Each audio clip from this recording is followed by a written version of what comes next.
In the last video, we took a look at the master effects section, which is this limiter that we can engage on our master in order to protect ourselves from any overs if we're using this as a stereo instance. And in addition, we also had a look at this basic fader, which we can use to trim our master output level either up or down. Now that would be an example if you were using this as a stereo instance. So for example, all of our layers are currently coming out the same output, and any of the sounds that exist in our expansion kit, they are also routed out of the main outs, which is output 1 being the main stereo outs of this instrument. And as previously mentioned, I currently have Regroover Pro set up on one fader in my console over here. All right, so let's go ahead, let's bring the plugin GUI back up, and let's take a look at some of the options that we have in terms of our routing. So if we click in this little area in the layer mixer, it's a little bit hard to see because of the gray color, but if we click here, we get this drop-down menu, which has out 1 through out 16. Now, in addition to that, we can also do the same in the editor for these individual pads. So for example, the kick, or rather the snare that we have over here, this is currently set to out 1. My kick is currently set to out 1 as well. Now this simply means that all of the sounds that exist on these pads over here are coming out the main out, as well as all of the sounds that exist on these layers are coming out of the main out. Now, one thing that we can do over here is that we can change this if we want a little bit more further flexibility. So for example, I currently have 3 layers, a kick, a snare, and a hi-hat, as we know that we've been working with throughout the duration of this project. If I wanted to have these coming out discrete outputs, I could do that quite easily. So for example, let's go ahead, let's leave the main outs unused, and let's start using the next set of outputs that we have. So I'm going to come in here, and instead of this coming out of out 1, I'm going to choose out 2. Now for the snare, I'll choose out 3. And for my hi-hat, I'm going to go ahead and choose out 4. So now, if I was to play this, we're not going to hear this because it's not routed to any outputs. Or rather, it is routed, but our DAW doesn't know that yet. So you can see that I've engaged playback. We're not hearing anything. All right, let's go ahead and stop this for a moment. So now that we've gone ahead and set up these outputs, we need to set up the instrument or our DAW to be able to accommodate these outputs. Now, depending on which DAW that you're using, this may be a little bit different. So for example, I'm in PreSonus Studio One over here, and the way that I can enable my multi-outs is simply by clicking this arrow over here. Now from here, I have Master, and then I have Regroover number 2, number 3, and number 4. Now it's worth mentioning that I can also get to the same thing over here by simply clicking in my instrument rack. I can also enable these outputs over here. So one thing that I might consider doing is coming into my outputs, and I want to enable output 2, output 3, and output 4.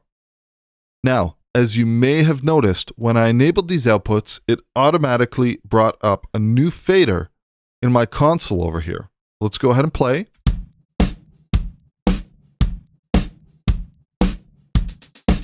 Now you can see that we have this section over here. So essentially what's happened here is I've simply enabled the multi-outs in my DAW, and now I'm able to have discrete control. And now I can use the solo and mute functions within my DAW to have individual control of these elements. So for example, I just want to solo out the kick, or the snare, or perhaps the hi-hat. So let's have a look at one more thing over here. Now we've routed the sounds from each of these layers to their own individual output. But it's worth mentioning that we also have the sounds in this editor over here. Now keeping in mind that these sounds were actually generated from samples that were pulled, or rather one-shots that were pulled from these layers, I think it would make sense for me that if all these elements are happening together, that they come out the same channels. So for example, we have our kick, and let me just unsolo that previous channel we had in my mixer. And we have our snare, and we have our hi-hats. Now these are all routed to the out 1, which is the main outs of this plugin. So I'm going to come into my kick, and what I want to do is I want to route that to out 2. I want to use the same routing that I'm using for all of my layers over here. So let's come back into the editor for a moment, and now I'm going to go to my snare sample, which is existing on my C#5, and let's route this to out 3. And then last but not least, we have our hi-hats. Let's route this to out 4. So now both the individual elements on my layers and the individual samples that match these layers are both set to the same outs. So for example, it's a little bit hard, but keep your eye on the channels over here.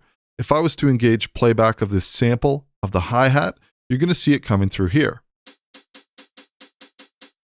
And if I move to the snare, it's going to come out this one over here. And then last but not least, the kick.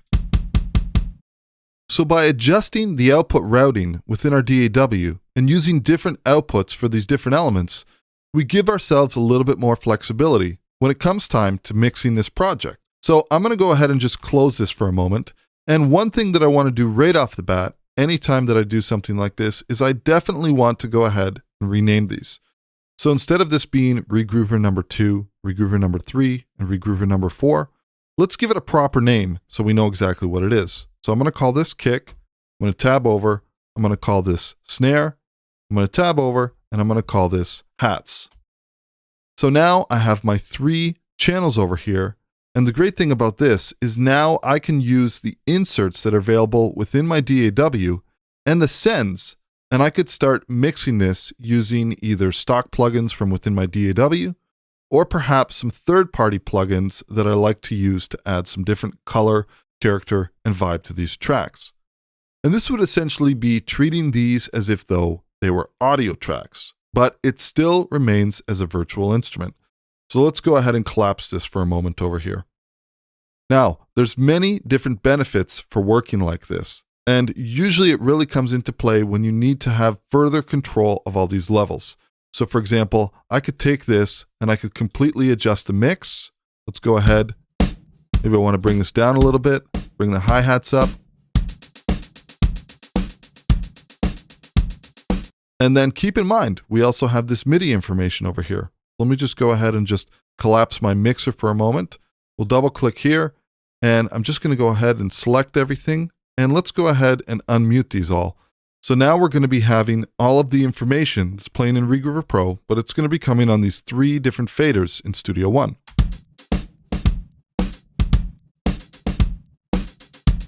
And keep in mind, we learned from our previous video that depending on what our settings are here for our sync modes, it's going to have different behaviors. So for example, let me just take these and let's restore these to their full range in terms of our layer markers, and I'm going to engage the host. So this is just going to be continuously looping this pattern. And now I can engage playback directly from within my DAW, and all of these elements are going to be coming in on discrete channels into my mixing console in my DAW.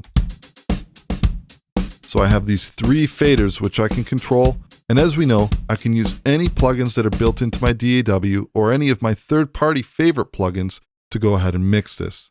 Now, although this may work for some people in terms of leaving this completely set up as a virtual instrument, my personal preference is that I always work with audio. Now, I may keep a copy of this available and simply hide it and maybe deactivate the track, but at the end of the day, I would much prefer to work with audio. So in the next video, we're going to take a look at all the different options that we have in terms of exporting our audio from Regroover Pro and bringing it into our DAW so that we can work with straight WAV or AIF files and not have to worry about anything when it comes to archiving or any incompatibilities. Printing or committing or rendering to audio is a great way that we can do this. So we'll catch you in the next video.